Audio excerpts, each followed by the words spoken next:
Is Exandria heading for a hard reset? Looks like you're gonna have to kind of start over. The apogee solstice is upon us, and Predathos almost certainly seems to be getting ready to munch on some deities. And with Critical Role's Campaign 3 about halfway over, we assume that most of the remainder of the campaign will be dealing with the aftermath of the Ruby Vanguard's attempt to free the world of all of its gods. Now, of course, there is a lot of story left to be had in Critical Role, but we can't help but wonder if Matt Mercer is guiding Exandria to a hard reset of some kind, which would allow him to restock the world with new mysteries and new lore for fans and the players of Critical Role to discover. So, here's our case for why Exandria could be entering a brand new age. So far, we've had campaigns that have explored Tal'Dorei, Wildmount, and now most recently, Marquette. That's 3 of the 5 continents of Exandria. Additionally, a decent chunk of Campaign 1 took place on the continent where Vasselheim is located, which has a name that I just cannot get my mouth to correctly say. Isilra. This leaves only the Shattered Teeth, the remnants of a continent destroyed during the Calamity, or the first Calamity perhaps, as the only location that a Critical Role campaign hasn't explored to some extent. There's also the growing layers of lore that previous campaigns have added to the history of Exandria. Over the course of the last 3 campaigns, we've basically seen the events of an entire age of history play out, not to mention what seems to be a major cataclysmic event on par with the Calamity happening over the next few or many episodes. While there might be some fun in exploring the immediate aftermath of whatever is about to go down with Predathos, it could be a lot more fun to have a significant time skip, especially if the existing pantheon of gods gets eaten and civilization is overturned in the first place. If the gods are killed and need to be replaced by, I don't know, Vox Machina or Bell's Hells or some NPCs, I'm not going to try to predict how Campaign 3 is about to go down.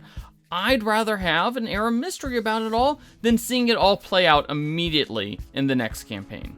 To use a Final Fantasy analogy, and we know that Matt loves that franchise, we're at the part of Final Fantasy VI where Kefka destroys most of the world, and that is immediately followed by a time skip. A time skip of only a year, but a time skip nonetheless.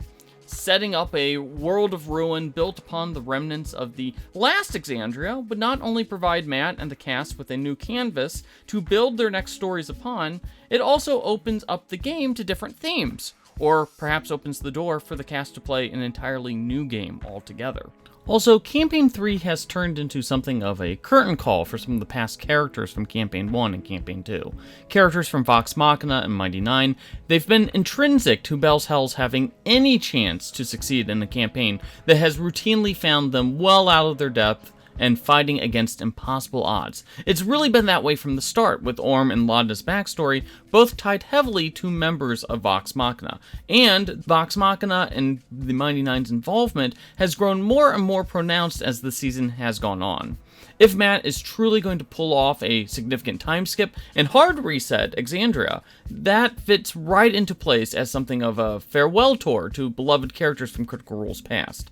One last chance to say goodbye before a new calamity or whatever mechanism Matt is going to use to skip ahead to an era where those characters are just legends of the past. It all fits neatly into place if you think that the goal of the season is to end with some kind of time skip to reset the people, the nations, and even the gods of Exandria to make way for some new storytelling possibilities. And maybe even a new tabletop RPG system made and owned by Critical Role instead of Dungeons & Dragons, but that last part, that's just speculation.